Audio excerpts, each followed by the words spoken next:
Roll call, please. This is the ag meeting, Thursday morning ag meeting. I'm not sure what the date is. January The 19th. 19th. Representative Allemand. I'm Allemand. here. Present. Representative Allred. Here. Representative Banks. Here. Representative Crago. Here. Representative Conrad. Here. Representative Davis. Here. Representative Slagle. Present. Representative Winter. Here. Chairman Eklund. Here. One little housekeeping rule that I didn't mention before, from time to time, if members of the committee would like to chair the committee meeting or part of the committee meeting, let me know. One of the things we're trying to do is develop leaders as time goes on. So consider that and let me know if you're interested. We have 4 bills for consideration today, and the fourth one, if we don't have time, we'll push it to the next meeting, and possibly the third one. The first bill for our consideration is House Bill 22. It's a state lands bill. I'd mention a few things about it. All of the state land bills that we have, we're trying to repair little problems that we've found and discovered along the way. This idea has come to us. It's used on in federal grazing programs. It comes out of a Administrative Procedures Act. It really isn't an ag issue, but they use it to remedy problems that happen on federal leases. And we've adopted this process in our bill and hoping to use it as a catch-all for problems that occur within state lands. Sometimes they do not have the statutory ability to fix things as problems arise. This will help them do it. The idea is it's a little period of grace where they can, grazers and ag users can come into compliance if they're out of compliance. And I would have the state lands come up and explain the bill and any changes you think we should do to it. Thank you.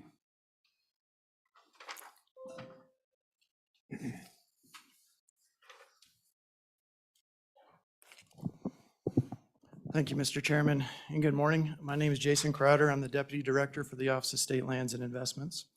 I'm happy to walk through the bill somewhat and agree with Representative Eklund, Mr. Chairman, that it does attempt to correct an issue that we have in our office as far as renewing lease applications, having the timing of that to be consistent with annual rental payments as well, or try to align it to more of a consistent way, and to just simply decrease confusion in our grazing and agricultural leasing world. One of the major issues that we have is these grazing and agricultural leases are on 10-year terms. 9 out of those 10 years, our lessees are accustomed to one date, and that's when their annual rental is due, and that's on the anniversary date of the lease. 1 out of those 10 years, or the 10th year, they have to renew that lease. They have to submit a new application for approval by the Board of Land Commissioners. And that creates confusion because the timing of which is very prescriptive in statute. It's not the same as the annual payment. The process actually starts 4 months ahead of the anniversary date, and sometimes those pieces of paper get lost in the mail. They get forgotten about or stored under other pieces of paper, and deadlines get missed. The major problem with that is if a deadline gets missed, and with the prescriptive nature of the existing statutes, we're required to not renew that lease, or the lessee hasn't met its obligation to renew for it to move on. And we have to categorize those as vacant in our office and offer them up for bid and lease out to another party. So I think the bill is a good attempt to give what we're calling a cure process, that if those deadlines are missed, there's a little bit of grace and latitude afforded in the statute that there might be a bit more contact by the office to the lessee to make sure they don't miss that expiration date or the deadline to submit their application and to try to get their leases renewed. We understand that in the state of Wyoming, the agriculture industry is very important and that these lands are critical in some cases to those operations within the state of Wyoming. So we want to do what we can to make sure that the existing lessees maintain their leases, but do it with the spirit and the requirements within existing statute and this bill if it were to pass going forward. So as many of you are aware, this is a very prescriptive process, and we have been criticized here lately for applying this existing statute as it's written. And that's what we do. We have to apply the law as it's written. If lessees don't comply with the law, then we have to also follow it and consider their lease vacant and not renewable. That has caused a lot of issues, which has brought us to the bill today. It's not a situation that we relish. It's not one that we promote. It is a lot of administrative work within our office, administrative work that is done by a very few amount of people. So we have much better things to do than to try and create a vacant situation to where we can have a lease out for bid, have it competitively bid again, and lease to another individual possibly. And frankly, to be honest with you, the revenue derived from those bids doesn't amount to much when we look at the grand scheme of things of everything that the office does. So what we want to do is have these leases renew from an administrative standpoint. Obviously, there's a fiduciary benefit if it's in a conflicting situation or if there's bids placed on it, and we'll address that if that situation occurs. But from an administrative standpoint, it takes a lot of staff time to run through that vacant process and to try to get a new lease put on that property and go through all of that. So the current process, I just want to give you a little history, has been in place for 30 plus years, and it has worked for those 30 plus years. It's important to note that grazing and agricultural leasing is not a service to the citizens of Wyoming. It's a contract between the state of Wyoming and its lessees. And we both have performance measures that we have to abide by in that contract. So when we are trying to get them to renew or addressing the situation for deficient applications or just missing applications, we're doing so to make sure that they're in compliance with the contract, not because it's a service to the citizens of the state of Wyoming. And I think that's a critical point in this conversation as we go forward. We have 400, well, step back, we have 4,000 grazing leases across the whole state. They are split up into 3 areas for our administrative purposes: the northeast, the southeast, and the whole west half. The southeast corner, we call those 1- leases, and those leases come up for renewal, or their anniversary date is January 1st of each year. The 2- leases are in the northeast corner of the state, and those come up for renewal on February 1st of each year. And then the 3- leases are the whole western half of the state, and those come up for renewal on March 1st of each year. So as we're going through this bill, and I'll address the handout that I provided the committee, we're talking about days prior to an expiration date or days prior to an anniversary date. We're talking about 3 different chunks in 1 year: the 1-, the 2-, and 3-. And it's important to know that those are split up so that we can administratively have some staff time to actually address all of those as we go through the process of all of those 4,000 leases. And with them being on 10-year terms, it makes sense that 400 of them roughly renew each year. So each year, our staff are going through this process on 400 leases, either for the January 1st deadline, the February 1st deadline, or the March 1st deadline. So what I'd like to do, Mr. Chairman, if I can, is point the committee to the handout that we provided last night. And I think it was handed out this morning as well. But it's the handout that's titled Existing Lease Renewal Timeline.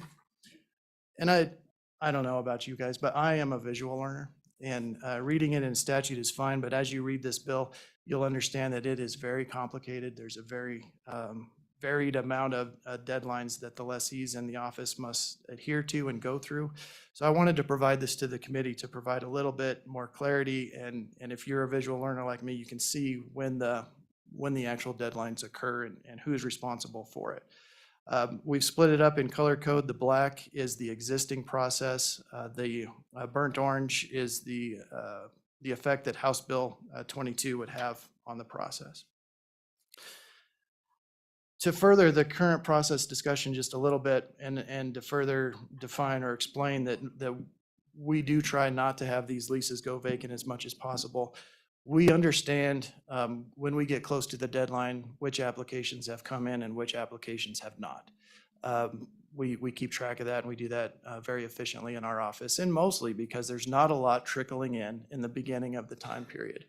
As you know, or if you're subject to this like I am a little bit, you wait till the last day to submit that application for whatever it is, your mortgage payment, your driver's license application, I'm not sure, but we have that effect in our office. So a good majority of these applications do not come in until the deadline as prescribed in statute. So it's a large stack that we go through very quickly to understand if they're there and if there are any deficiencies.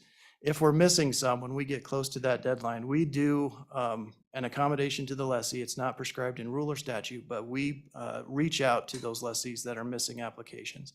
We do that by phone or we do that by email, any way that we can contact them to let them know that the lease application has not been received yet and it needs to be received. And we tell them what the impacts are if it's not received, that it could go vacant and they could lose their lease and we would have to advertise it again. That gets a lot of traction. I will admit that during the COVID years, we did not do that to any great extent or like we usually do. I hope this year there are some folks listening to this that have gotten those phone calls and have been able to get their applications in on time. But during the COVID years, we readily admit and have corrected the situation that staffing was a problem. Folks working from home didn't have access to the right information to make these phone calls. They may not have had access to the applications to see what was there. And a lot of vacant land scenarios happened during that year because of that lack of contact. But I wanted to make the committee aware and give you a comfort that we have corrected that. We are doing that right now. And actively doing it right now because this is the time period within the year that the lease renewals are occurring. So that does happen. It probably removes, say we don't get, I think on average 60 leases by the time period when they start making the phone calls. You could have a possibility where you have 60 leases go vacant because they missed deadlines. And right now in the process, we have 5 that are actually going to go vacant because we just can get no response from those lessees. So it's a great effort to move forward and ensure that those leases remain intact. I'm just going to read through my notes real quick. And Mr. Chairman, I'm not sure if you want me to go section by section of the bill and describe what it means, or just keep going with some of the impacts and concerns that we see in the bill. Committee, I think if we would go through the highlights and impacts, and then we'll have questions for you from the committee afterwards. That's okay. And thank you, Mr. Chairman. First part of the bill in 36.5.104, the meat of it starts on page 2, but it essentially changes the time periods for filing a renewal application. We continue to start the process at 120 days prior to expiration. The previous the existing statute has that deadline ending 30 days prior to expiration, and this bill would move it up to 60.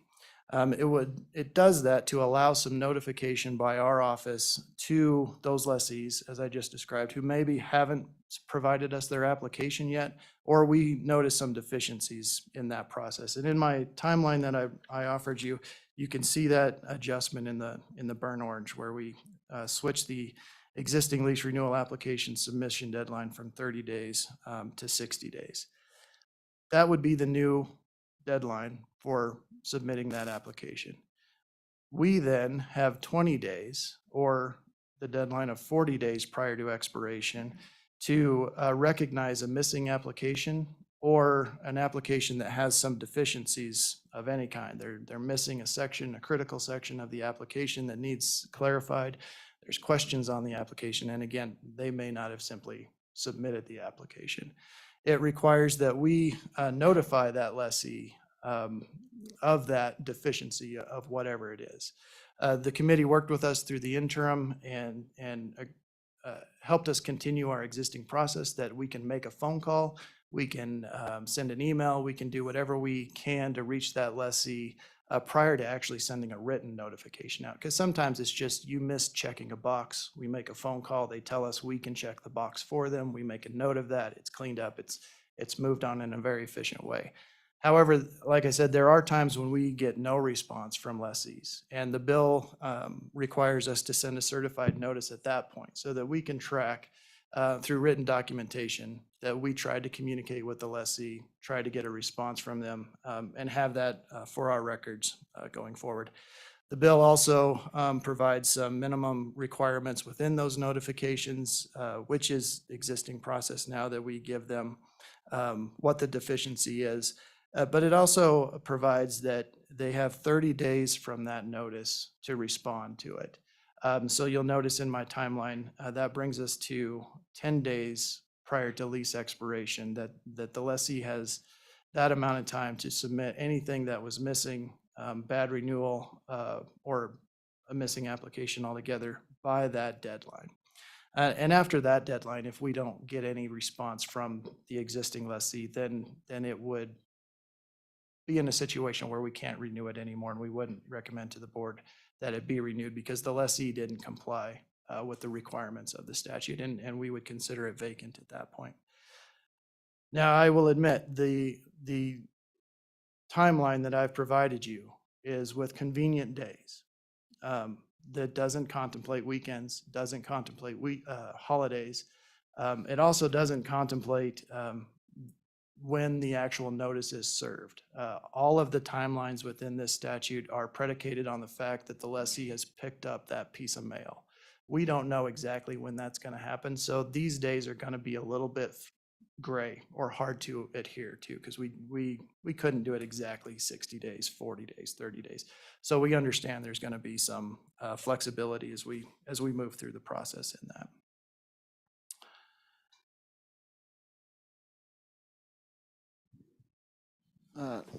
Director, the 120 days, does that go out as a certified letter to the, so you are sure that they first get that first notification? Mr. Chairman and Representative Davis, it is now, and that's a change since the COVID time to make sure that we made that contact. In August, which would be a little bit before the 120 days, we send a packet out to each and every renewing lease and lessee that has the renewing application. It has a cover letter describing how to fill it out and the important points to pay attention to as you're filling it out and the deadlines to adhere to. So all of those go out before the 120 days and they're all sent out certified. So basically what you're saying then is that you have an early indicator of those that have received it and the problem ones that may occur further down the line. Okay, thank you. Mr. Chairman. Hang on a second, Jason. Go ahead. Representative Craigo. Thank you, Mr. Chairman. Director Crowder. The original notice, the 120-day notice, is that set the requirement for certified mail? Is that within statute or is that by rule or is that just by practice? Mr. Chairman, Representative Craigo, that's by practice and just learning from our mistakes, just to ensure that we have a documentation in our file. Okay. Go ahead. Thank you, Mr. Chairman.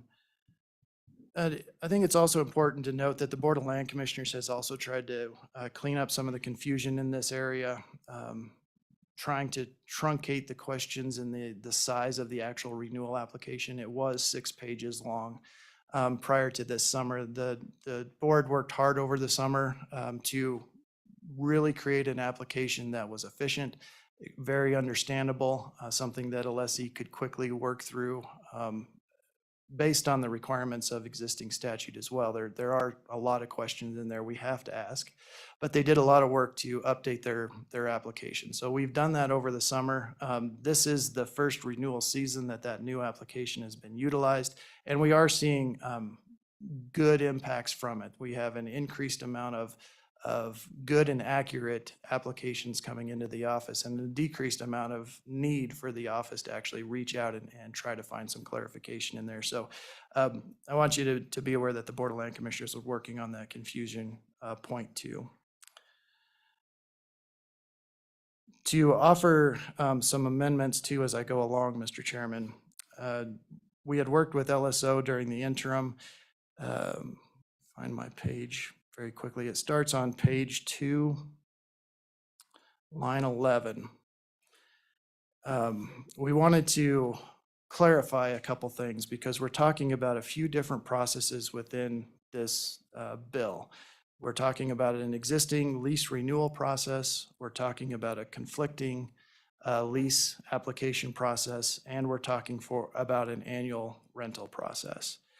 LSO inserted the term on line 11 there, in addition to any required conflicting application under the subsection B of this section, and that speaks to the number of notices. However, if we're in a conflicting application period, so I guess the point of my story is I don't know if that language actually addresses what we were trying to get to in the interim. When we're in a lease renewal scenario, we will notice, as the draft bill contemplates, we will try to reach out to applicants. We'll do the initial notice 120 days prior, but we'll reach out to applicants via phone or email, and then a subsequent certified letter if we need to let them know of the deficiency or missing application. However, if we receive a conflicting application, and this bill says that can only happen 120 days prior and 90 days prior to expiration. If we receive a conflicting application in that time period, we immediately, well, at the end of the period, send a notice to the existing lessee that we have received a conflicting application, because they have a preferred right to meet that bid if they're otherwise qualified. I believe the language there requires us to not only send that conflicting notice to the existing lessee that there has been a conflicting bid, but to also give them time. And I apologize, this is a little bit herky-jerky, but it's a complicated process. That notice gives them 30 days to respond to that conflicting application. They have to submit their renewal application in that time period, and they also have to exercise their preferential right and match the bid during that time period. What I believe these notice provisions say is if they don't fully submit an application within that 30-day time period, or maybe don't submit the funds within that 30-day time period, that we're supposed to reach back out to them and give them another 30 days to respond to the conflicting applicant. And I'm not sure what the intent of the committee is when we were drafting it that way, but we have set a very direct and explicit performance requirement on a conflicting applicant, that they have to have everything in the office, including their payment and completed application, within a 30-day time period. Historically, we've expected the same performance measure out of the existing lessee to respond to that conflicting application. The way I read the bill, I think there could be some confusion where we would give the existing lessee another 30 days after the previous 30 days to respond and make sure everything is in line. And I just call that out for clarification, as it is a deviation from historic practice, and to ensure that what the intent of the legislature might be. So my suggestion for you, Mr. Chairman, is to strike in two places where it occurs. But first on page 2, line 11 through 13, comma to comma, basically. It also happens on page 3, line 21 through 22. And that's a very nuanced and confusing point, so I'm happy to answer any questions, or I can move on as well. Questions, committee? Yeah, Representative Slagle? Mr. Chairman, Director, the question I would have is, do you have this change that you're proposing to us, or the current way it's done on this sheet that you sent out to us? Mr. Chairman, the change that I just went through wouldn't change anything on the timeline. Okay. And so then I guess the question I would ask, I guess I'm not really seeing where, of course, it depends on when the conflicting lease application is sent in, but where that would kind of show up on this timeline, because I'm assuming if they only have 30 days at the 60-day point, it should be in that 30-day period where you would have to start responding as the current lessee. And Mr. Chairman, and thank you for the question, because it is all mixed together and convoluted. But where it sits in the timeline is 90 days prior to lease expiration. The bottom note there is issue a conflicting lease application notice. We would do that at the end of 90 days because there could be situations where we get more than one conflicting application through that 30-day period. So we wait till the end. And then in the 60 days, you have in the first note, existing lessee preferential exercise deadline. So that would be the 30 days where we've noticed at 90, they're expected to respond at 60. And that's where it would sit. Representative Conrad. Mr. Chairman, thank you. Director, as we look through the timeline that's been proposed, specifically as you made a point, performance management, as we look at the critical path to expectations and execution, do you have the bandwidth within your department to execute, to fulfill the obligations to not only the leaseholders, but as yourself as well as the department? Mr. Chairman, Representative Conrad, that's a fantastic question. Thank you for addressing it. This process hasn't really changed in several decades, but the need of the lessees to understand it has gotten greater. And so we have experienced a tremendous increase in phone calls and requests of our office to address those questions and ensure that they adhere to the process appropriately and they understand it is complicated. That does take a lot of staff time to do. And at the same time, we have one individual, the same individual, trying to review all 400 of these applications as they come in on an annual basis. And at the same time, send out billing invoices to the other 3,600 to make sure that that all happens on time. So we have experienced a great need to increase capacity in this area. We have approached the governor as well as the Joint Appropriations Committee to increase staffing in this area. We've asked for 2 more positions in this area, and the governor has approved those. JAC has also moved them forward for your consideration, and so we're hopeful that that will address the staffing shortage or the capacity shortage we're experiencing here. Follow-up question, Mr. Chairman. So, cart before the horse. If those approvals are not agreed upon, can you still execute? Mr. Chairman, it would be difficult. Mr. Chairman, a lot of you are new to the committee, so we haven't been able to tell you all of the things we've been working through since the COVID timeframe, but there have been a lot of missteps and corrections needed.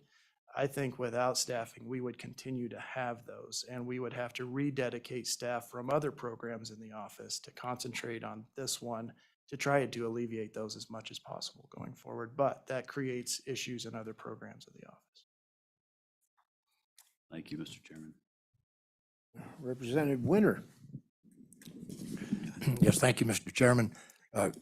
Director Crowder, I don't know why I didn't think about this while we were going over it during the interim, but there seems to be several conflicting applications, more than maybe there has been. So my question is, how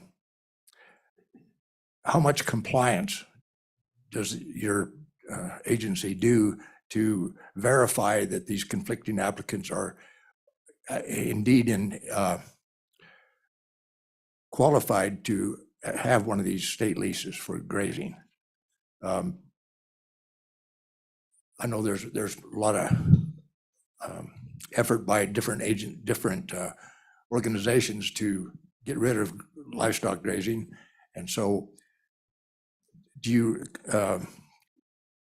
come in contact with those folks at all? And if so, are you doing compliance work out in the country? And also, do you have enough employees to do that?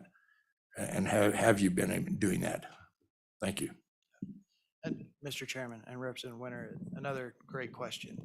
So we do review each and every conflicting application that comes in for its compliance to the statute or the minimum qualifications to submit that conflicting application.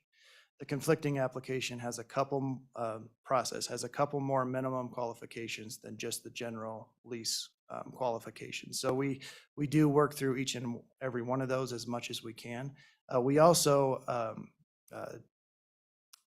have to rely on the application to a certain extent. There's a statement at the end of the application that they're certifying that each answer is true and accurate. And if we find that it's not true and accurate, if they were awarded the lease, we have the ability through existing rule to terminate that lease because they secured it by fraud or some other way. But to further answer your question, Mr. Mayor, we do have compliance staff out in the state. We have 2 field offices with staff that can go out and look at leases, grazing leases, and run compliance checks on them. That is 2 individuals out in the field and 2 more here in Cheyenne that are expected to look at 3.4 million acres of grazing leases. So we don't hit every single one every year and maybe not even every decade. So it is a staffing shortage, but at the same time, not every lease needs inspected. There are a lot of fantastic stewards, and so we concentrate our staff on the problem areas and focus them where we may see a hot area that needs more attention than just a general grazing lease they drive by. Please. Thank you, Mr. Chairman. Director, I guess what prompted my question more than anything was the situation we discussed earlier this year about the rancher up around Douglas and the conflicting application for some of his state land. And I never did really understand if that was, how that was resolved and if it was done properly, if you will. I think there's still a lot of questions out there about that. So I just wondered if you had any plans to correct that or to be more accurate on what's actually going on out there. And Mr. Chairman and Representative Winter, that process has run its course. The applications have been submitted, the director's decisions have been issued. It was appealed. The Office of Administrative Hearings did render a recommendation to the Board of Land Commissioners. The board did render a decision and awarded that lease to a successful applicant. We don't feel like that process had any flaws in it, and we don't feel like there's a need to correct anything that happened there. Everything happened appropriately and pursuant to law. We also understand that the successful applicant has made adjustments to that lease to make it more manageable for their operation. And we feel that has all been done appropriately as well and doesn't need a correction either. So at the moment, the lease, as per the terms of the lease agreement and the existing statutes, is operating as it should be. But if you are needing more clarification on that, we're happy to send a field guy out to go do an inspection and ensure that that is still occurring. Addition I'd make on that, that's a little different than what we can fix with this bill, because that was a vacated lease when it started. And then they went in a process to award the lease. You could correct me if I'm wrong, but if we're into, we have a vacant lease policy, and we would not be able to deal with that in the cure process, I don't believe. Am I correct on that? Mr. Chairman, you're correct, I believe. Okay. Any other questions before we move on? Yeah, Representative Craigo. Thank you, Mr. Chairman. Director Crowder. So first question is it my understanding that if a conflicting application comes in, the current lessee is subject to a completely different timeline than they are if a conflicting application does not come in? Is that correct? Mr. Chairman, that's correct. And so, did everybody hear that? Okay. And Mr. Chairman, if I may continue. So, Director, you're asking us to make an amendment to the current bill to untie, because essentially what you're telling us is those two provisions you want us to take out of the current bill, tie those two timelines together and just muddies the waters. Is that right? Mr. Chairman, I truly think it muddies the waters. I don't know if it ties the two timelines together. It could, as an impact, but it certainly causes confusion when we are sending notice after notice, talking about different processes that the lessee could be a part of. Okay. So my next question then would be, if we take out those provisions you're asking, we really remove from state lands the requirement that they then notify the current lessee who's in a conflicting lessee or a conflicting application procedure. We take away from state lands the requirement to notify them of any deficiencies in their application, because that's tied in the current bill. That's only tied to the first timeline. Does that make sense? And Mr. Chairman, I think you're correct on its face. What I will say is when we get an application and we review it for completeness, and if it is deficient prior to the deadline, we make an effort to reach out to that applicant.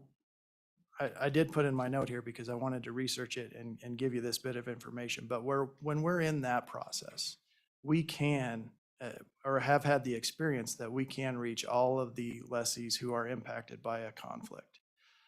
Meaning that we have a portal to communicate with them. It's either through phone or email or whatever, but we've been able to reach them and they haven't been just totally silent in the process. And they've always responded to whatever needs that we have, and we've been able to do that prior to the deadline. And so we've not had the same issue, I guess, in that scenario. Follow up, Mr. Chairman. So follow up, Director Crowder. So the way I understand it is that, it's not in statute right now that you notify the deficiency. That's by practice. And I think what we're trying to do here today is, as people change, administrations change, people leave state lands, people come into state lands, that there is a procedure set out in statute to protect the applicants, the current lessees. It's not that I don't trust the current people that work there. It's that I think what we're trying to do with this bill is make sure it's set forth in statute that those protections, they're there, so that the next person that's sitting in your seat knows exactly what the practice is. And I don't know, maybe you could tell us how you would best do that, how we put that into statute so that those same requirements are tied to both timelines. I'm okay with us separating the timelines. I understand that when a conflicting comes in, that you guys are subject to different requirements. I get that. But my question for you is, how do we make sure that it's put forth in statute that they get the same notice that, hey, your application is missing this, your application is, you forgot to include the check, or whatever it is. I want the people in the conflicting situation be treated just the same as those that are not, and maybe even more so in that circumstance. So if you could help us with that, that'd be great, Director. Mr. Chairman, we would love to do that. We have struggled with this all through the interim up until today to try to find that magic language. We'll continue working with you to try to find it, because I don't disagree. It's a good stop to have for the office to have a requirement to build to. Representative Davis. Mr. Chair, Representative Crago, if I'm following, I think what you said, is it, in my opinion, when the application, you according to your timeline, you send it out, the notice, and when the application comes back to you, filled out, is there a date and time that it was received by your office? And then is there a date and time when the deficiency is discovered? Because you said yourself you're short staffed, so it may be the 28th day later that the deficiency is discovered. And I didn't know if at that point there was that time frame in there that it would be documented at your level, could be added on or extended to the process on your timeline. Does that make sense? It does, to some extent, Mr. Chairman, Representative Davis. It really, in the existing process, the current one, it depends on when we get that application in.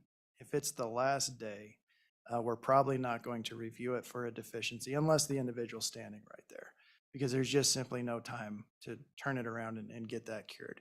But if it's a few days ahead, we will look at it. We will try to find any deficiencies, and we will attempt to reach out and cure those if possible. The timelines, each application when it comes into our office is date stamped, so we know exactly the day and the time that it was delivered by the mail. And we also keep a spreadsheet now, hadn't done that in the past, but learning from our mistakes of each and every time we have reached out to a lessee to try to cure that deficiency. Note that in the spreadsheet, a date and time. Did we reach them? Did we have to leave a voicemail? Did we simply not get a hold of them at all? So, yes. Representative Schlegel? Thank you, Mr. Chair. Director Crowder, one question I would have for you is, do you think it would help not having deficiencies in these applications if basically, because, I mean, I've gone through this process several times over the last 10 years, but I always forget what was in my application from 10 years prior, but I don't believe anything changed. And so I guess my thought is, would it be a deal unless the state lands office has changed something? Could not it just be a simple, I agree with the terms of my lease previous and would continue on, rather than having to go through and actually fill out the entire form like we'd filled out 10 years previously? Mr. Chairman, this committee did wrestle with that topic over the interim, as did the Board of Land Commissioners. And at the end of the day, 10 years is a long time. And we, as the land managers and the board as the fiduciary responsibility of that land, don't know if you have had a change over those 10 years or not. And so it was a very hard process to define in statute, almost impossible, which is why you don't see it here today. It needs further refinement if we're going to go down that road. But the board and the office also needs to know if something has changed, and we feel it's a good exercise to require those applicants to update that application to they're in the best position to know if something has changed. And if they're unaware of what happened in the last 10 years, then we are really lost in the dark to know what's happened on that ground in the last few years. And as a land management agency, I think it's our responsibility to the state to ensure what is happening on those lands.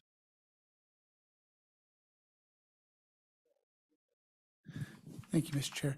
My follow-up would be, I understand that, but I just did this process, I think, a year ago. I even visited with you, but what I see is it's been far enough back, it's filed away, and so I get this application in the mail, and I'm like, oh man, what did I put on it 10 years ago? Go back and look through my files, see if I can find it. Sometimes I can, sometimes I can't. And then try to fill it out. And I think this has something to do with this whole deal of not getting applications back in on a timely manner, because we have our busy lives of running our places. And so it's like, this is a headache. I just want to get this renewed, but I don't want to have to go back and find all my information and take the half a day to fill this application out that should really be repeated from what I did 10 years ago most of the time.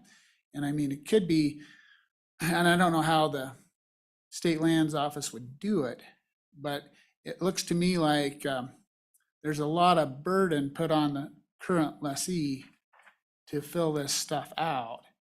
And I would like to see, I don't know if there'd be a way to do it where the process of renewing your lease wouldn't be so complicated.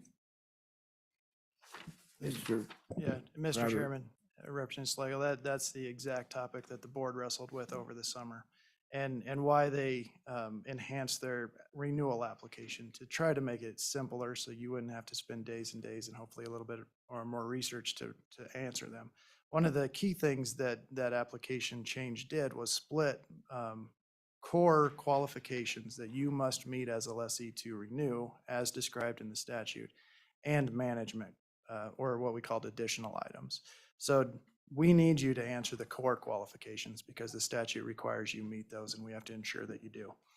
The management things, you may miss a question here or there, and that's not going to stop your application from moving through the process. So it was a very fine line of try to make this simpler so that we do get more applications in that are more accurately filled out in a timely way, and ensure that we are getting the information as the land management agency to ensure that it's being managed appropriately. Mr. Chair, Representative Davis. Director, is this an online process or is it all paper and pencil? Mr. Chairman, right now, it's all online, or all paper and pencil. We are working on functionality to move it online. We have a very bare bones structure of that online right now, and it's not working right, so we need continued programming to ensure that it works right and make it easy, make it user-friendly. Right now, it's not very user-friendly. So at the moment, 99% paper and pencil. Okay, because, you know, the Pony Express only leaves our country every 7 days. So there's, it gets there every 14. And Mr. Chairman, we've also, through that same system, created a way for payments to be sent in either through an ACH draft or credit card so that the check doesn't have to follow the same horse and rider.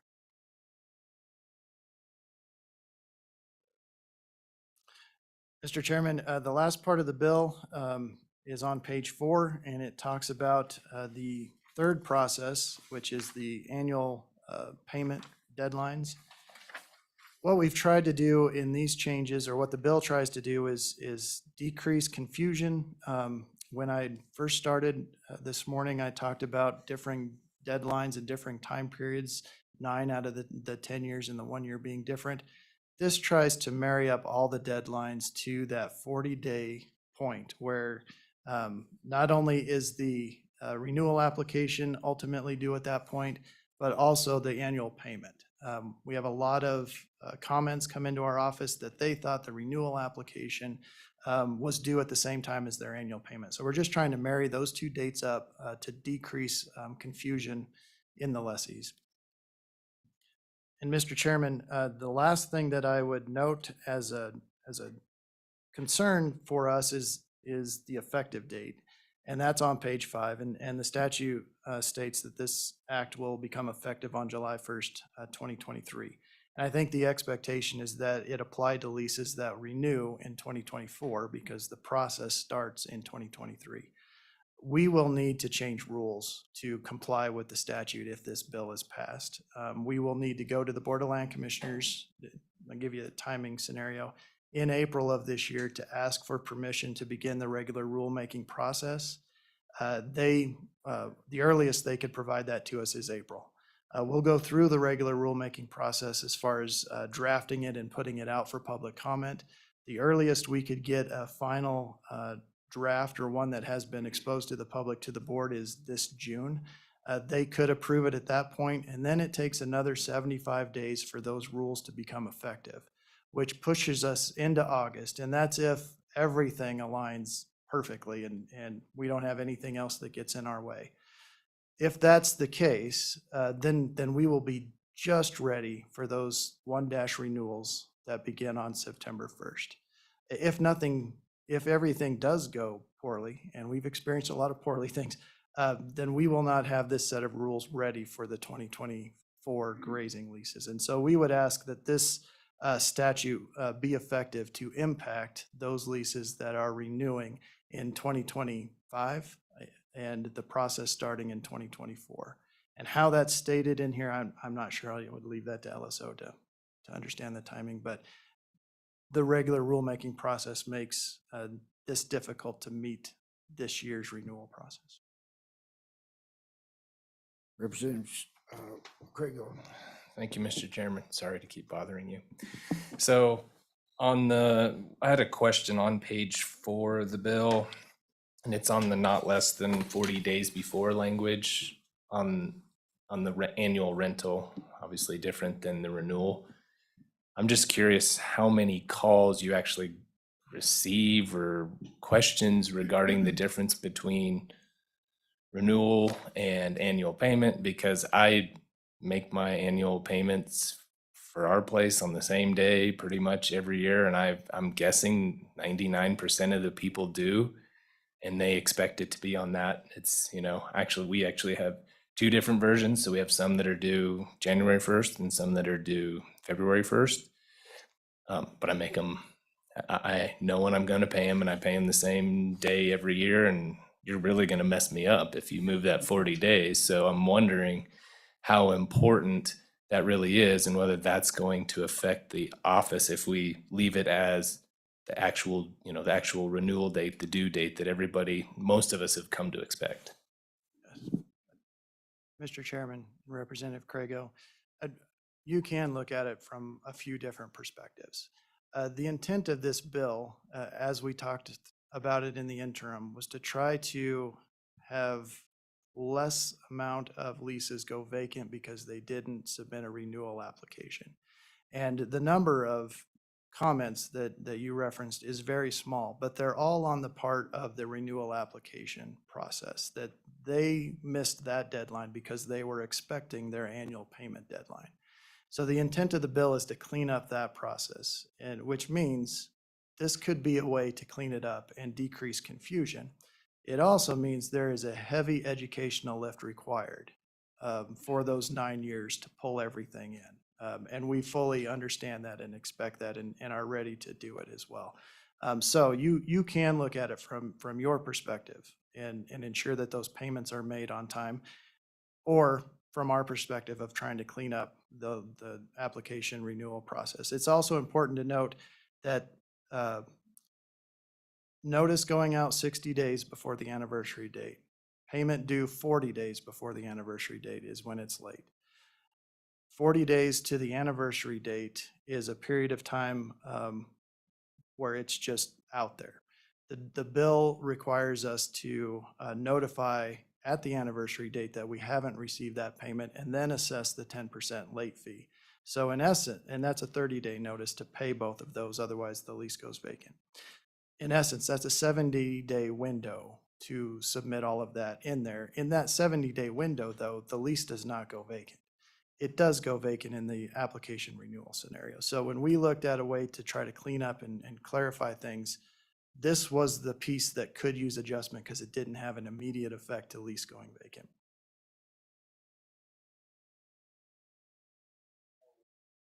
Mr. Chairman, thank you. So, Director Crowder, some of us are just try to be rule followers. And so I understand the 40 days really essentially creates a grace period. Is what it's doing, because the interest does not start to accrue, or let's call it the late penalty does not accrue until the actual rollover date, the anniversary date. At that point, then there's a 10% penalty, and you have 30 days to pay the underlying amount, the lease amount, plus the 10%. But that other 40 days creates a grace period. I'm just wondering if we're actually solving a problem because it is just a grace period, and whether we're just going to create a lot of confusion for people like me that are a little OCD. That's really what I'm wondering. And Mr. Chairman, yes, I think that speaks to the need for education to adjust everything. And for this first period, it will be a hard adjustment. And we will have to work very closely with lessees through this process. But after that, we're hoping that periods are aligned and everybody's expecting the same day to come. Mr. Chairman, that's everything that I have. All right, thank you, Director Crowder. I'm ready for public comment at this point in time. Mr. McGagna, come on up.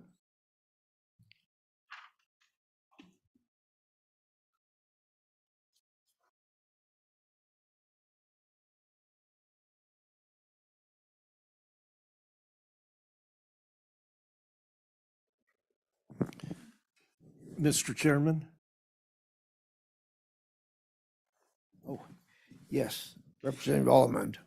yes, Mr. Chairman, committee, and audience, I would like to recognize, honor, and thank Jim McGagna for over 50 years of his service in the agriculture industry, both in the wool growers and stock growers.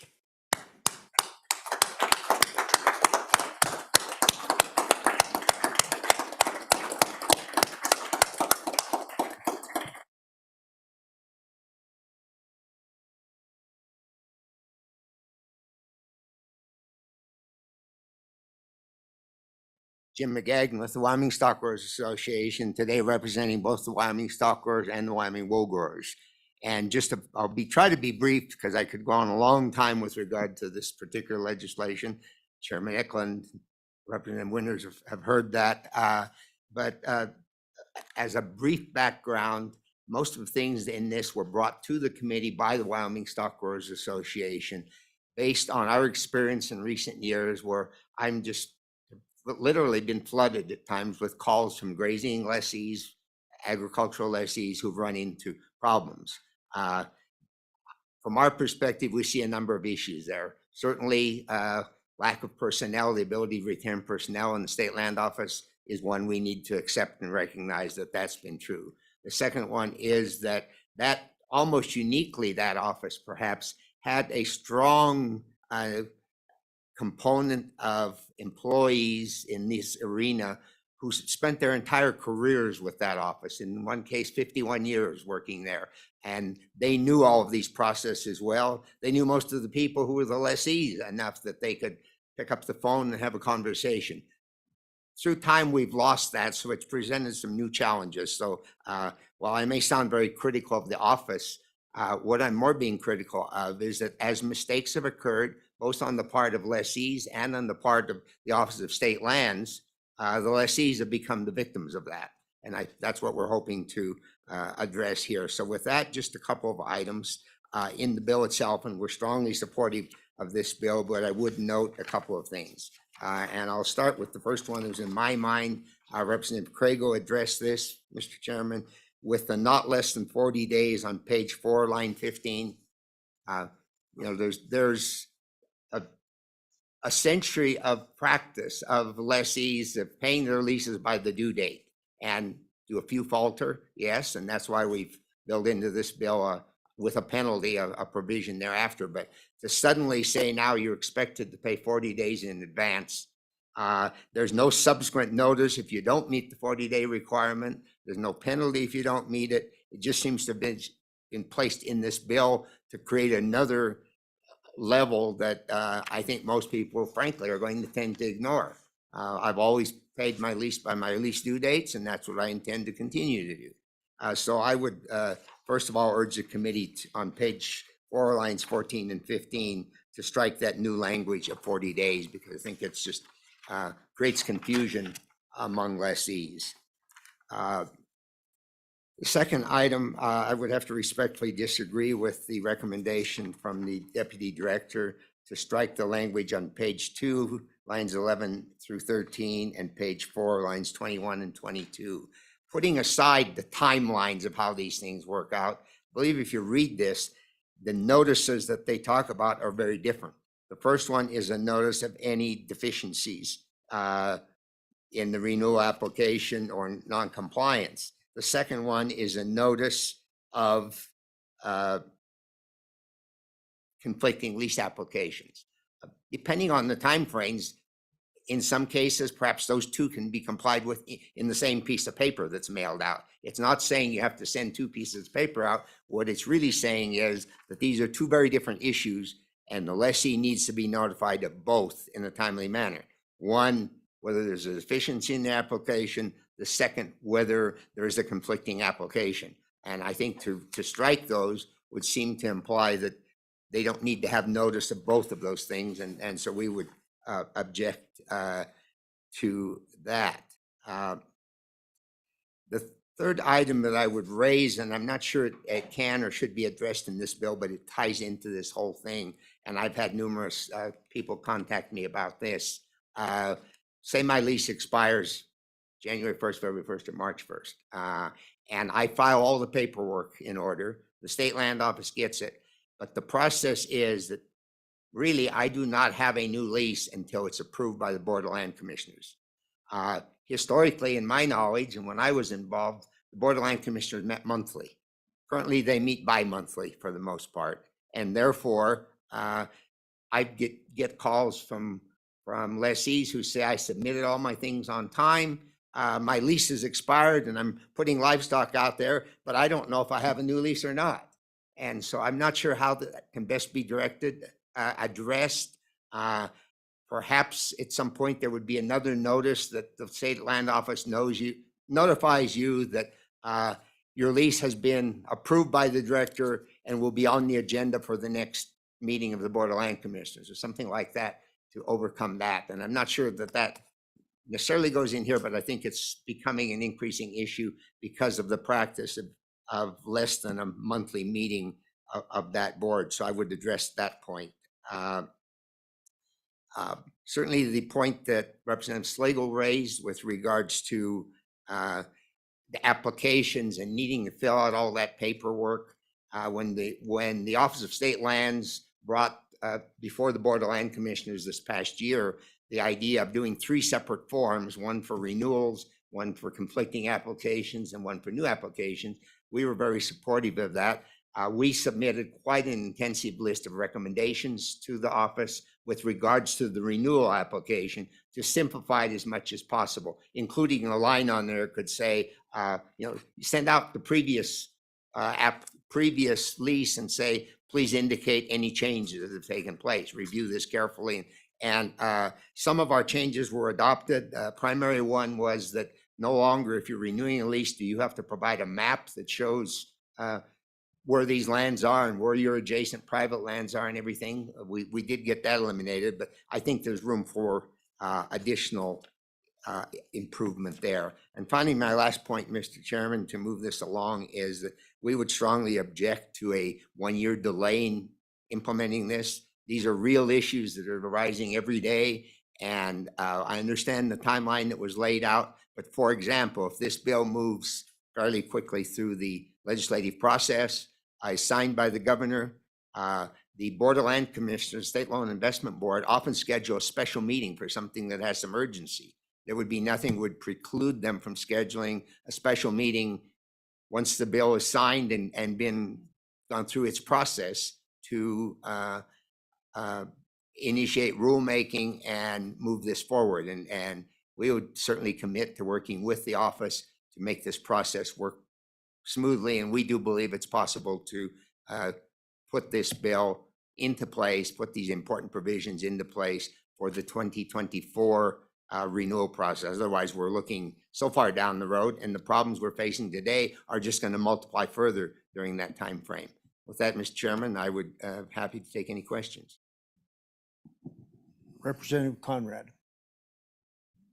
Thank you, Mr. Chairman, and specifically Mr. Magagna and Director Crowder. I'm greatly appreciative of the bill's intent, conceptually in support of it, but I will share with you my concerns that at this present time, based on the concerns that I've heard, the questions that have been answered, I don't believe this bill is really ready to be, without further amendment and or adjustments, ready to at least pass from my perspective, for myself personally as an I. But I do want to share with you in advance that if this does come before us today, I will be voting no until it's cleaned up, specifically to address the multitude of concerns that have been addressed by this committee and also yourselves. So I do conceptually agree with it and want to support it specifically based on stock growers, wool, and our respective grazing leases. But at this point, I can't support it. Thank you. Mr. Representative Chairman, Kriegel? Representative Conrad, I appreciate that very much. And if you or others are going to make an effort to clean this up in some way so it could still move forward, we're certainly committed to working with you. Thank you, Mr. Chairman. Oh, that's good. This is good timing because I got a good question for Mr. Magagna regarding that exact issue. So I understand, as Director Crowder was talking about, mixing the two timelines. Is stock growers okay with the fact that those two timelines are separate? That's my first question, Mr. Magagna. Mr. Chairman, Representative Kriegel, we're very fine with those being separate. We think they're very different processes. A landowner, the least amount of change we make to what's been customary paying annual rental, I think the more compliance we're going to get and the less problem it's going to be for the Office of State Lands. And as far as trying to make them the same, I would point out that on renewal of a lease, the application must be filed not later than 60 days prior to the expiration of the existing lease according to the language on page 2, lines 3 and 4. So the 40 days in my reading doesn't coincide with that. The 40 days is simply if you fail to file, you get a second notice. But the filing dates are different even in this bill as it stands, as I read it. Representative Grego? Thank you, Mr. Chairman. So, I mean, as I understand the timelines, the timelines can vary depending on when the conflicting lease application comes in within that 120 to 90-day prior time period. It could come in on day 120, it can come in on day 90, and then that just throws the other timeline that's the standard renewal out the window, if I understand it correctly. Because now you have, from whenever that conflicting lease comes in, you have 30 days to get your application put together. I guess my proposal, and if I think I have some language that might work when we get to that part of it, if I'm able to put which was my concern, but if I'm able to put the notice provisions that are in the standard lease renewal language into the conflicting lease renewal language, would you be okay with untying those two provisions that Director Crowder was talking about and untie, essentially, because I tend to agree with him that it tends to tie the timelines together and it's going to be really messy. But if we can put that notice language, which is what we're trying to do, protect the current lessee, if I can figure out a way to put that current or that language in the renewal part as well, would you be okay with that? Mr. Chairman, Representative Craigo, I'd want to see the language, but I believe so.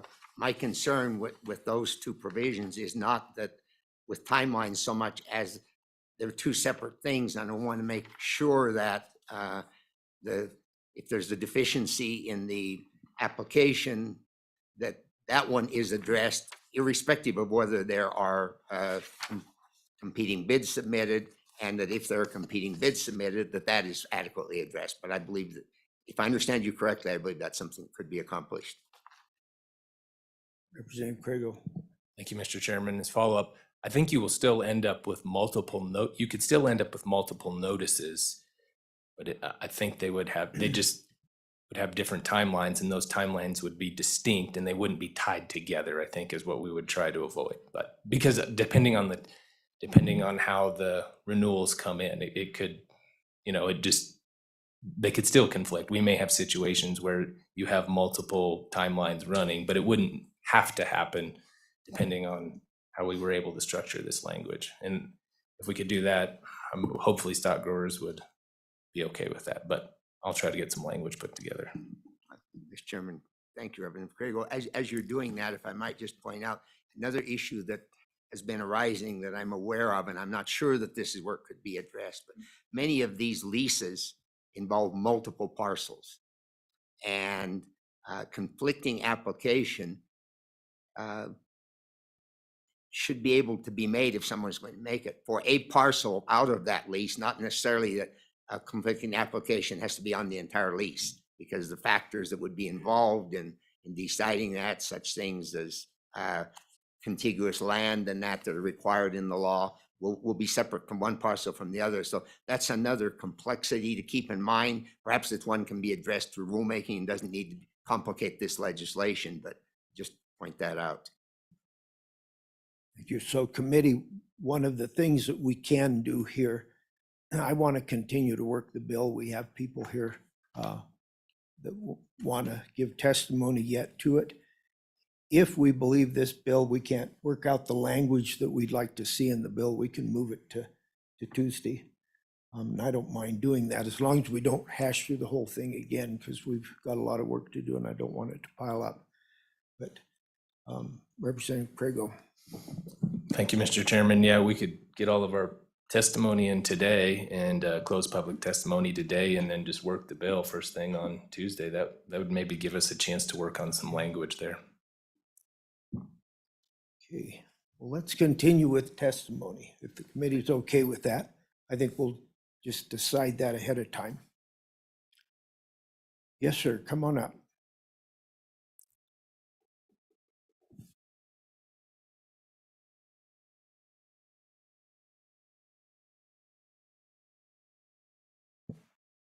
Members of the committee, my name is Luke Esch. I am with Eaton's Ranch. We have a working cattle operation and dude ranch outside of Sheridan County as well as in Campbell County. And Representative Conrad, with regard to your point about the bill not being ready, and I advocate that this bill is needed right now to avoid a situation that our ranch has encountered. A little background on Eaton's Ranch. We are the oldest dude ranch in the country. Our operations date back to 1879.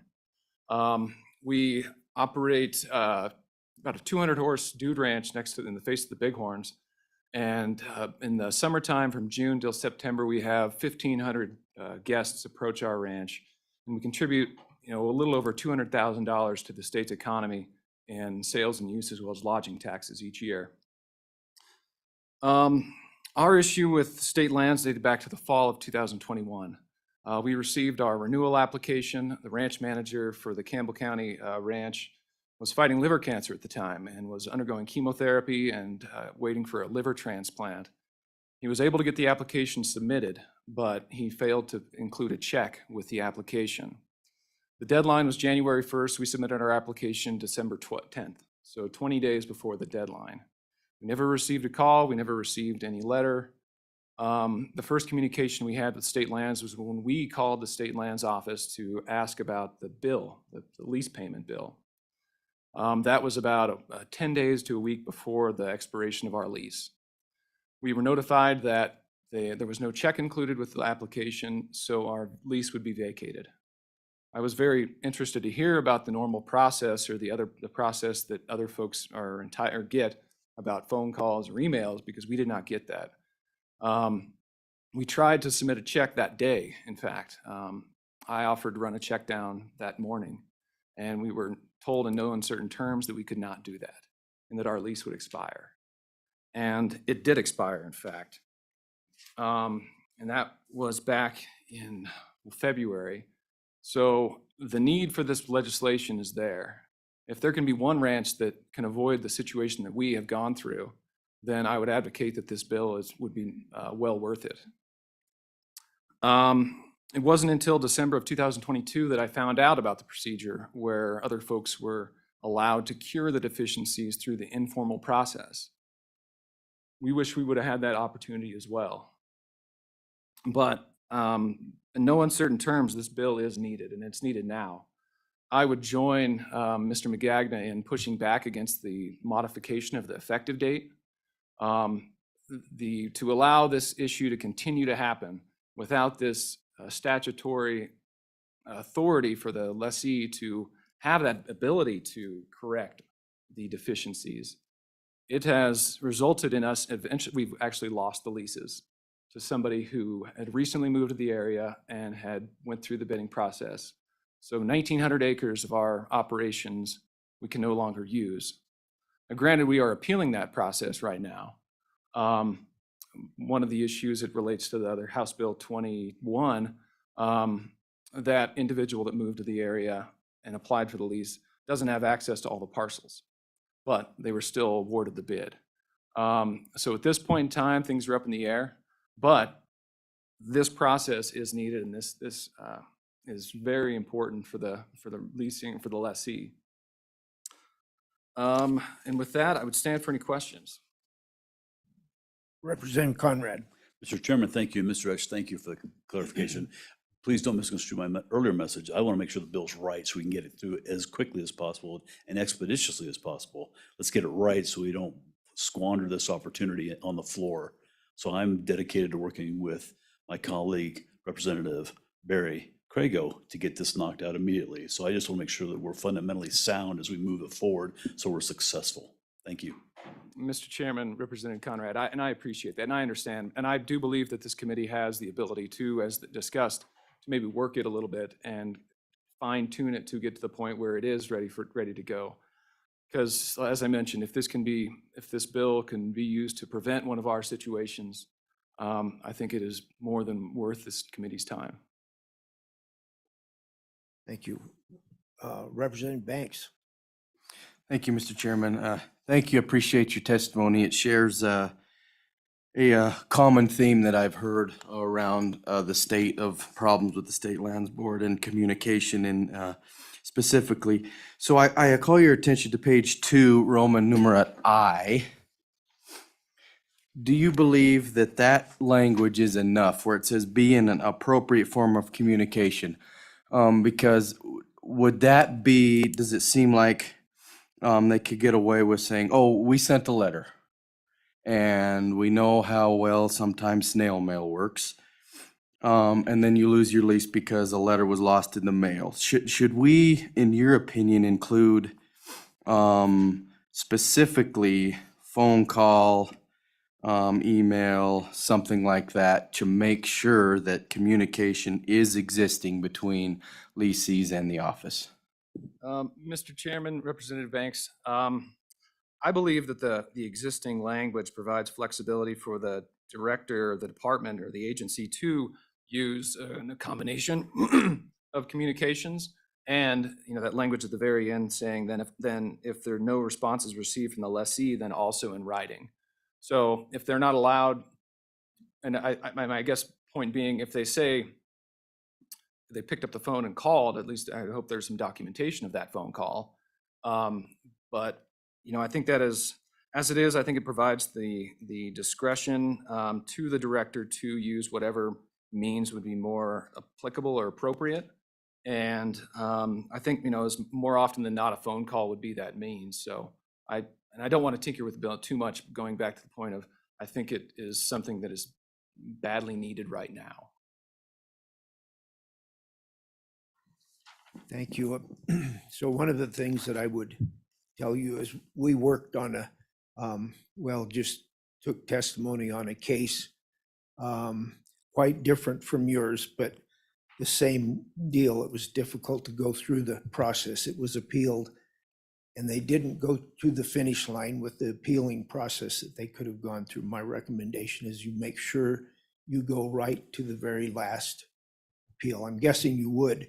In the other case, I'm not sure if there were attorneys involved during that, but I wish they would have pushed it that one last notch and finished the race the way it needed to be done. Mr. Chairman, I appreciate that comment. And, it's a shame that we have to get the attorneys involved at all right now. But that's kind of where we're at. And we do intend to fight this thing with tooth and nail. Because, we've had those leases in the family for over 70 years. We were trying to find the first time we actually had been using them. Those leases are fundamental to our operations. They are where a lot of our primary access roads go through to reach other more distant parts of our ranch. And so losing access to those parcels is just it sets us back significantly. The ranch manager out there was just beside himself whenever this thing first came down. He's sick to his stomach. He's having overcame liver cancer. He has to face this now, so. Well, I can imagine having a big hole in the middle of the ranch would be a problem. Thank you, sir. Thank you, committee. More public testimony. Come on up, sir.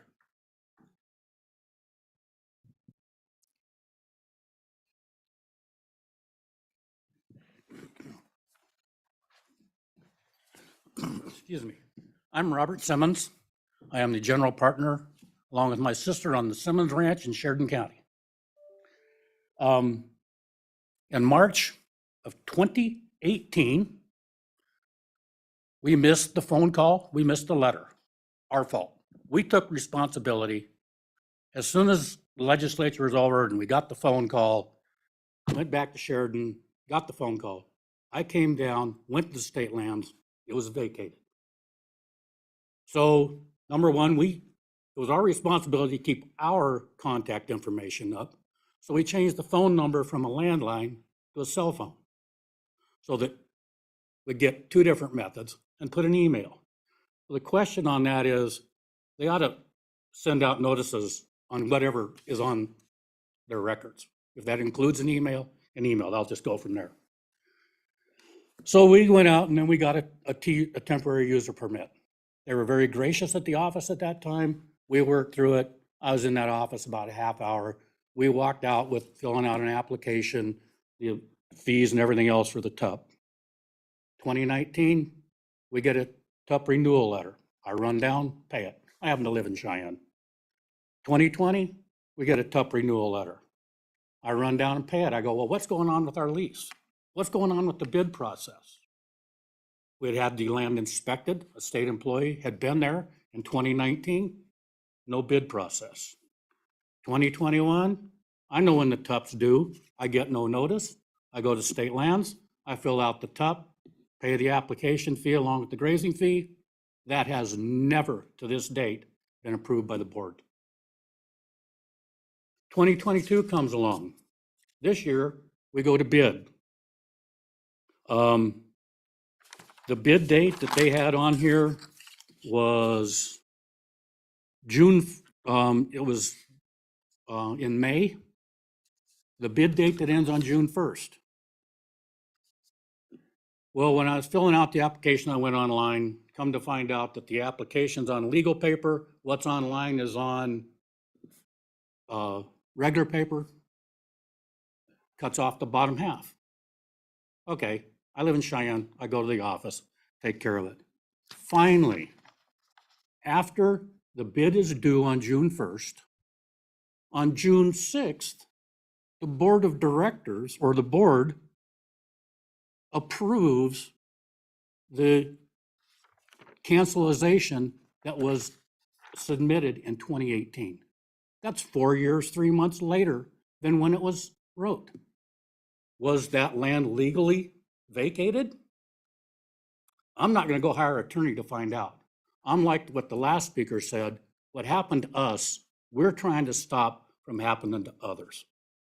I paid 5 years of TUP at $50 application fee on what I feel was not a vacated piece of parcel. I tried calling the director and deputy director of state lands, no return. I sent email requesting a meeting, no returns. I went to the governor's office to seek help. An email was sent out, no contact. To this date, they haven't contacted me. We had a second bid. That bid went out in June with a July 1st reply. They sent it to a closed PO box. We didn't get it until August. Luckily, we have a great neighbor who happens to have the lease on the north side of our lease. It's the only, north side is the only one that is not our property. In 1929, I believe, is when state lands was created. I don't know when they started leasing, but the Simmonses are the only ones that have ever had this lease. And what we're trying to do and what you're trying to do with this law is I'm hoping is to keep other people from going through the frustration that I went through. And I live in Cheyenne, and I don't know how people deal with them when they don't live in Cheyenne. So I hope we can get this thing fixed. And my comment is, we can appeal the director's decision, but how do we appeal the process?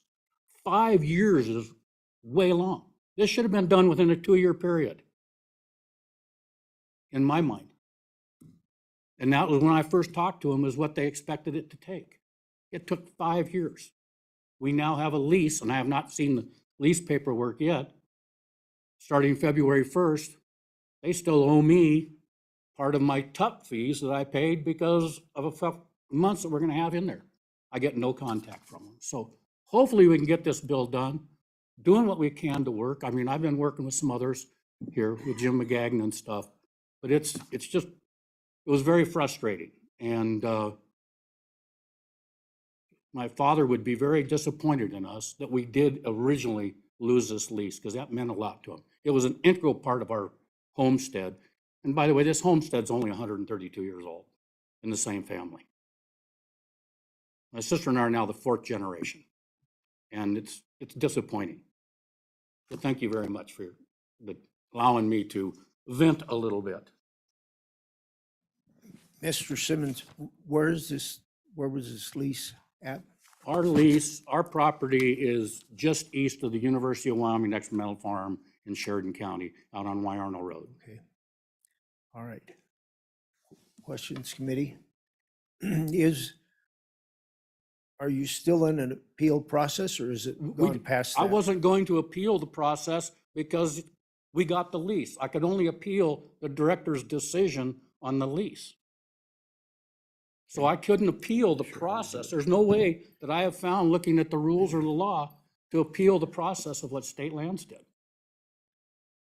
But this bill would, Well, Has a what it would possibility do of is correcting it's it. not gonna help me, sure. but I'm hoping that I can help some others in the state of Wyoming that have to go through the same thing, like our friends from the other side of Sheridan County. Okay. Thank you, sir. Thank you. Other public testimony? Mr. Moline. Thank you, Mr. Chairman. Brett Moline, Wyoming Farm Bureau Federation. I think the last two speakers specifically have epitomized the need for this bill. If it's not right, we need to get it right. So if we need to decouple the two processes, as long as we get it right and we go forward with it.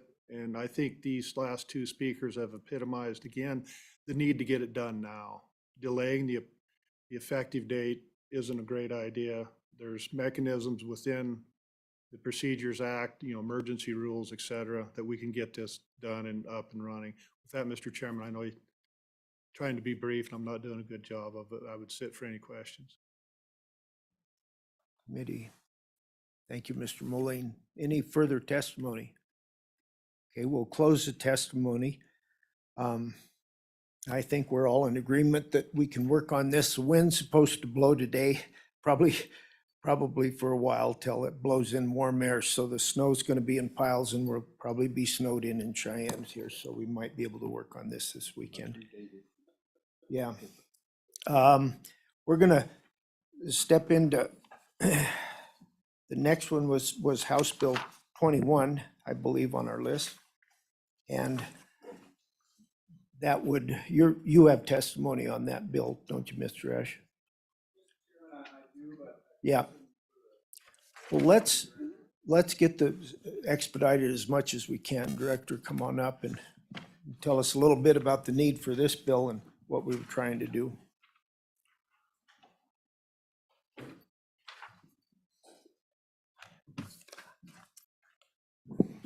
Thank you, Mr. Chairman. Again, Jason Crowder, Deputy Director for the Office of State Lands and Investments. This bill simply places the expectation that all lessees of grazing and agricultural leases have actual and necessary use for the land or forage.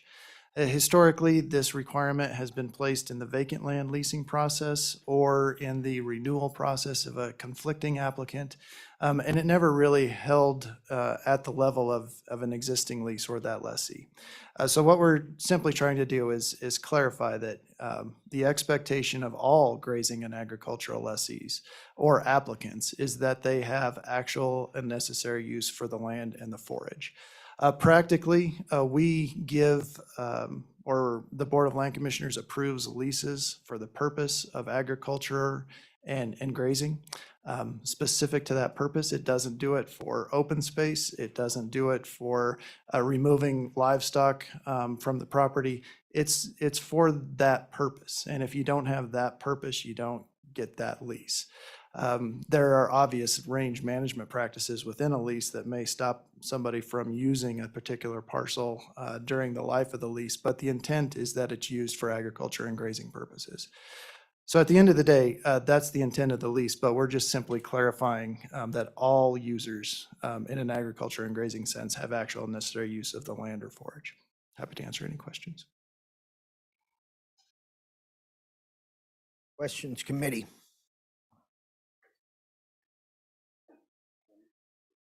Oh, Representative Almond. Yes, sir, this is kind of confusing to me because in the statute, it says that you have to have actual and necessary use for the land. But then when we move over to line 6 on page 3, it just says agriculture, grazing and agriculture purposes, I'm sorry. That's already covered over in line 3 on page 2, without just specifically saying agriculture purposes. Why is that? Mr. Chairman, Representative Alman, that's a great question. The purpose of it is that this statute appears in the title leasing generally. It not only talks about the leasing for grazing and agriculture purposes, but it also talks about the commercial leasing or the vehicle of leasing that we use for set aside or green space or some conservation measure. So in those cases, we couldn't lease if we had a requirement that they have actual and necessary use of the forage and the land. So what we wanted to be is focused just on grazing and agricultural leases and not have this provision apply all the way to a commercial leasing scenario. Follow-up. So if a wind farm wanted to come in on state land, wouldn't they have to have an actual and purpose for the lease? It doesn't say that. It just says agriculture. And that's my concern. And Mr. Chairman, in those situations, a wind farm is an example of many, but they come and they secure the lease prior to development, obviously. There are a lot of regulatory hurdles they need to go through before they can actually develop the land. Some of those regulatory hurdles may not be achievable and the project may not be viable, and they'd have to cancel the lease or cancel the project altogether. So we allow them that time within each lease to do that analysis, to go through any other regulatory hurdles they need to go through before they reach development. However, in that first period of time within the lease, they would not have actual and necessary use of the forage or the land because they're going through the process to see if their project is viable after they go through the regulatory requirements. Representative Dalton Banks. Thank you, Mr. Chairman. So I just like to know the why behind each piece of legislation. So I guess my question is, by striking that language, what do we gain from that?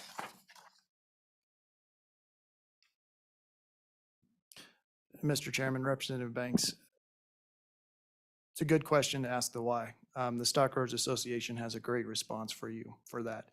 From my perspective, this is simply cleaning up. If we create a new subsection that has this provision and that subsection applies it to every situation of grazing and agricultural leasing, then it doesn't need to be restated in each one of these specific processes. So it's a simple cleanup.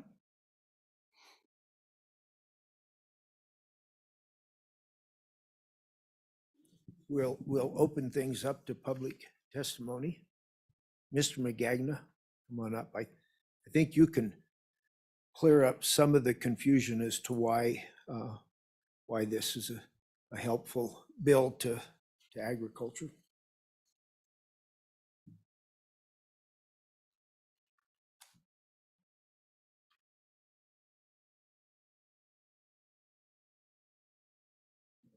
Thank you, Mr. Chairman. Again, Jim Magagna, Wyoming Stock Growers Association, on behalf of Wyoming Stock Growers and Wyoming Wool Growers. I'll try to just very briefly give some history of this. And this is a case where I'm frankly a part of that history. Back in 2005, a very anti-grazing environmental group submitted a competitive bid against my grazing leases when they were expiring. I was saved by the fact that they had messed up their registration with the Secretary of State. But as a result of that, we came to the legislature, developed this language with the primary intent was to make sure that entities that are not engaged in livestock grazing couldn't come and lease these lands, frankly, for the purpose of making sure they weren't grazed, just to protect them for some other objective. And that was kind of the background to this, was put in the law in 2007. The way it's in there now is that the one reason that we're attempting to and supporting moving it is the way it's in there now is, as was pointed out already, it applies to competitive bid and it applies to vacant lands. The scenario that it doesn't cover today is if I'm the current lessee and some one of those anti-grazing groups could come to me and say, we'll make the world great for you if you'll assign your lease to us. That would be an assignment, it'd be approved by the Board of Land Commissioners. Now, they may decline to approve it, but there's nothing in statute, in law, that would prevent a group that's just not intending to graze the land from seeking an assignment of my lease. And that's one example. There may be others as well. So by breaking it out and putting it in a separate section here, it makes it applicable to any entity that's going to hold a grazing or agricultural lease on state trust lands, irrespective of how they obtain that. That's our intent with this bill. And I would point out that, and it is a little confusing, as the deputy director pointed out, there's language in that applies to everything. But if you look at 36.5.105, not just what's in front of you, but section A as well, it starts out talking about grazing and agricultural lands. So I guess it's somewhat subject to interpretation whether all of 36.5.105 is applicable only to grazing agricultural land, or whether there's some, like Part B, that says vacant land. It doesn't say for what purpose, but I think it implies it, because if you read Part B, for example, it says, et cetera, beginning on line 5, to pay an annual rental of not less than fair market value determined by economic analysis pursuant to WS 36.5.101B. WS 36.5.101B is specific to how you determine the annual fee on grazing lands. So I would maintain that there's enough here basis to believe that this particular set of the statute only applies to grazing and agricultural leasing, and that therefore whatever we put in here would only apply to that. If we wanted to apply something, actual necessary use, to some other uses of the land, we would have to go into those sections of the statute separate from this and other legislation that addresses those other sections of land. With that, Mr. Chairman, I'd be happy to take any questions. Representative Alleman. So, Mr. Magagna, you believe that this new wording protects the grazing better than the statutes from environmental companies or non-grazers? You think this protects them better? Mr. Chairman, Representative Alleman, I believe it does, because the current two places that it's in the law are specific to certain sets of circumstances. By putting in the separate section, it becomes applicable to all grazing and agricultural use. And Thank you. So, for example, as another example, if you own all the land that surrounds a piece of state trust land, and you're not about to give me the right to cross your land, and yet I were to compete against you for that lease, this would say that I can't establish actual necessary use for it because I can't access it. So it would protect your lease in that sense. Follow up, Mr. Chairman, Mr. Magagna, doesn't it already say in statute that you have to have access? Mr. Chairman, Representative Eklund, you have to be able to obtain access, yes. Okay, thank you. Representative Schlegel. One question thank you, Mr. Chair.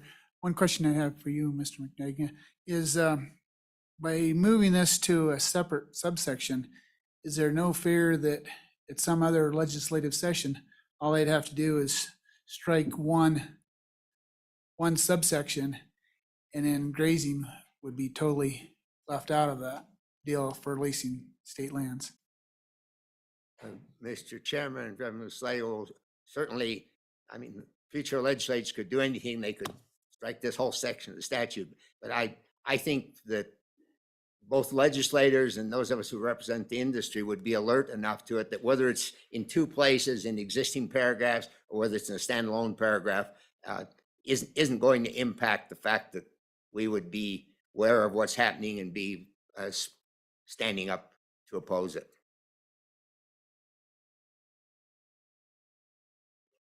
Any further questions? Thank you, Mr. Magagna. Other testimony? Mr. Esch, come on up here.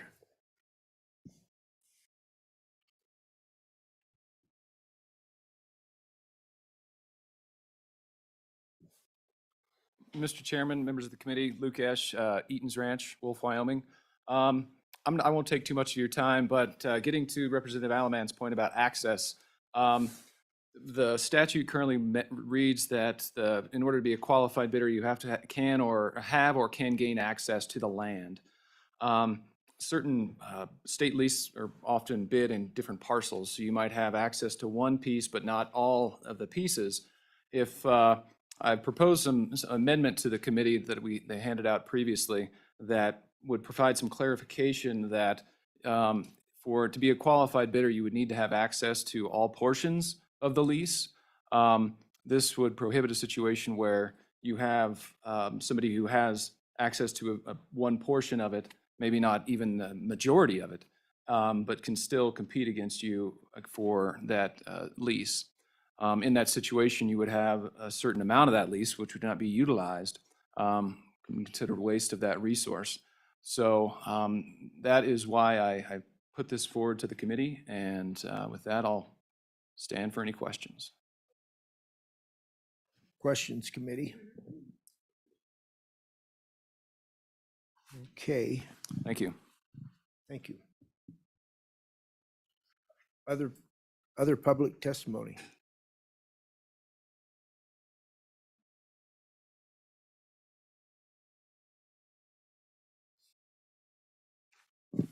Brett Moline, Wyoming Farm Bureau Federation, again, brief, we support the bill.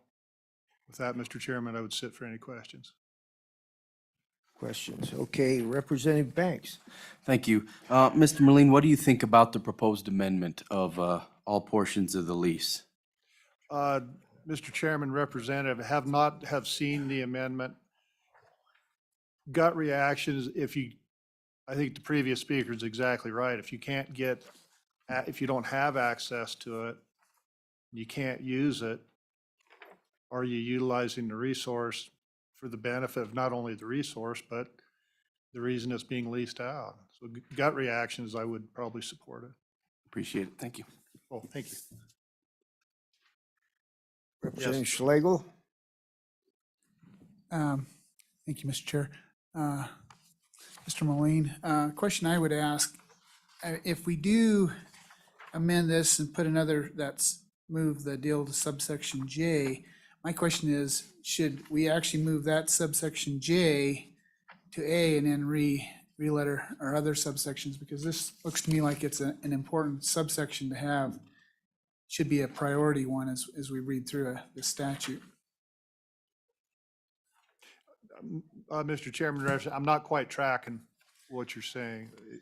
I am a lobbyist, you gotta speak slow. Okay, what I was saying, I mean, we're looking at the statute here, and right now on this part, we're just dealing with sections B, C, and we're adding subsection J. But my thought processes was, I think that subsection J is an important part to all the rest of the other subsections, and I was wondering if it shouldn't be moved to A, so it's the priority subsection, and then as you go down through the other subsections. Mr. Chairman, Representative, I'm fine with the location of it now. I think, it does what it's supposed to do, is it affects all of it, regardless of where it's placed. I think that would take somebody with much better knowledge of the law than I have, sir, I guess, trusting the LSO office that it's appropriately placed.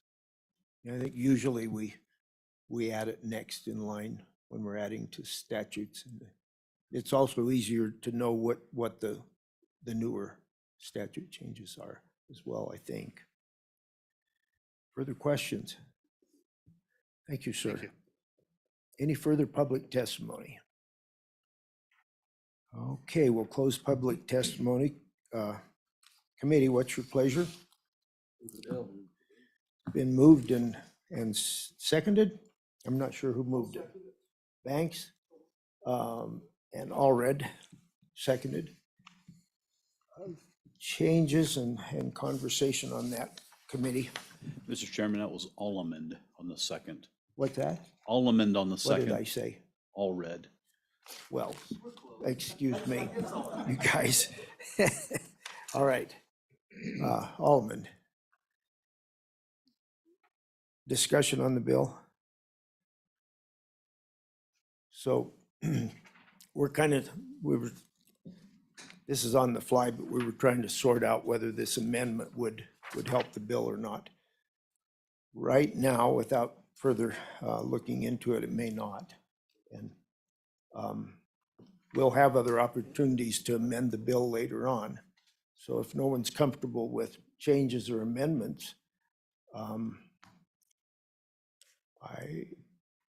Representative Davis. I think Oh, Mr. some- Winter was faster. Who? Oh, Mr. Winter. you're too close. Go ahead, John. Yes, thank you, Mr. Chairman. I'd like to reiterate what Representative Slagle indicated on this Section J. I think it's the crux of the whole bill, and it probably ought to be Section A unless there's a reason for, I mean, I don't understand why A isn't in here. I don't know what it says, but if it's possible to put it in there as Section A, I think it'd be a smart move.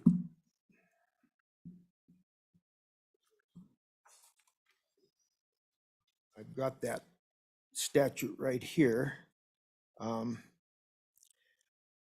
Section A, let me make sure I'm in the right place. No, I'm not. There's no A on there. Right, I'm in the wrong place. I can read it if you'd like. Go ahead, Representative Craigo.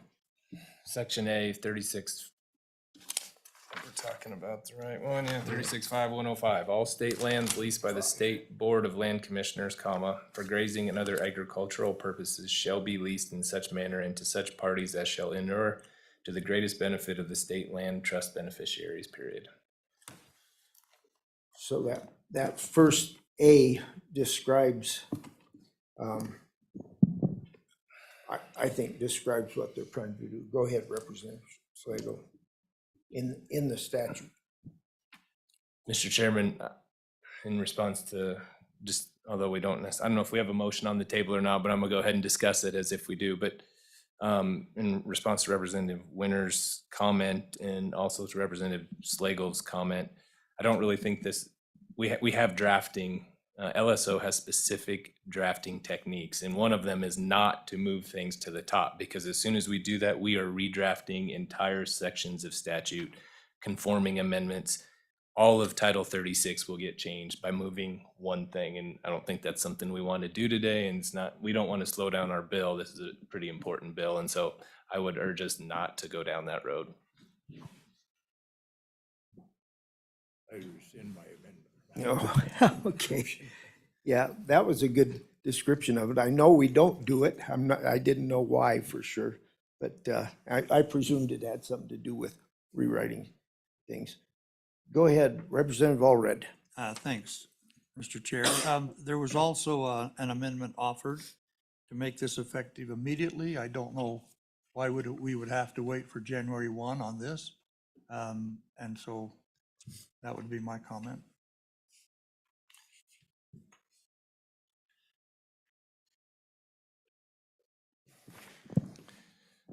Thank you, Mr. Chairman. And again, I don't know, I guess we could ask the director, but this would apply to current pending leases. And so the reason they probably picked July 1 is that we get through this lease renewal period, so that they're not in the middle of a lease renewal period trying to decide, okay, which law do we apply? Do we apply the law that existed on January 1, or do we apply the law that exists on whatever day the governor signs the bill into law?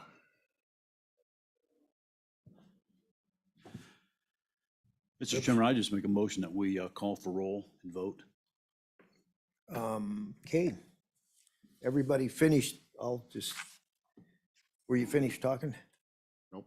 Second? Nope. Okay, okay, roll call. Representative Wait a minute. Conrad, would you hold that motion for a moment till I get 2 cents in? Mr. Chairman, I will hold my motion for two minutes. I It's 2 misunderstood. cents. Representative Davis, go ahead. Thank you. Mr. Chairman, I do like that if we put in there on line 3 of page 2, line 3, that we reinstate that after 36.5.101 has actual and necessary use for all portions of the lease. Reinsert that in there. And then actually, down there on line 17, mine is struck also, and it says, who has actual and necessary use for the land and available forage. And just reinsert them in. At least my copy has a line through them. Mr. Chairman. Representative Banks? I guess that was my understanding, that the intent was the bill was to strike that language out, to clean up the language so that we match existing statute, and that was the intent of the bill, is why those lines are struck out. All right. Representative Craigo? I don't know if we have a second on the motion yet. I'll Mr. I'll Chairman. second it. Go ahead. Okay, Go ahead and thank discuss. you. So the point of the stricken language in the testimony was that we're making those provisions requiring, excuse me, actual necessary use applicable to all of this particular section instead of these two subsections. And so this is a bigger, broader statement. It's better for ag than leaving it in just those two subsections. Now we're requiring it for the entire portion of 36.5.105. And so to put those back in really takes away from the purpose of the bill. Okay, Mr. Chair, I would remove my comment there. All right, and I'll withdraw the second as well. Any other discussion on the bill?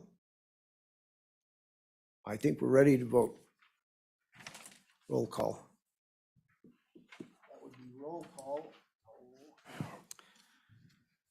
Roll call on House Bill 21, State Lands Use of Land Qualification Requirements. Representative Allemand. Aye. Representative Allred. Aye. Representative Banks. Aye. Representative Conrad. Aye. Representative Craigo. Aye. Representative Davis. Aye. Representative Slagle.